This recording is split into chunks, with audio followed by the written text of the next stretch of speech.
দেখবেন আমাদের দেশে প্রবাসীদের শুধুমাত্র টাকার মেশিন মনে করা হয়।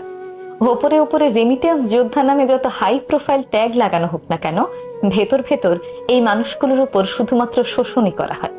বিশ্বাস না হয় আপনার আশেপাশে মিডল ইস্টে থাকা কোনো প্রবাসীর জীবনের দিকে তাকিয়েই দেখুন না। আত্মীয় স্বজনের চাহিদার শেষ নেই।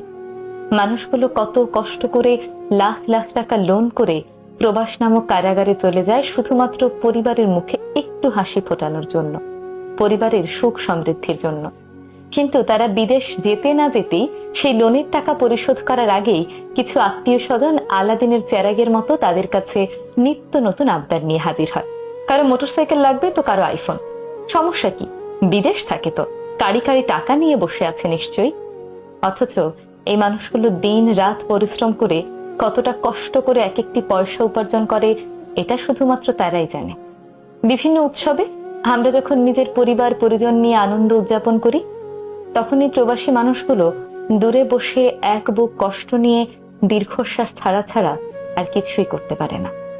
শুধুমাত্র অন্যের সুখের জন্য এই মানুষগুলো সারাটি জীবন ওই দূর প্রবাসে একাকী পড়ে থাকে।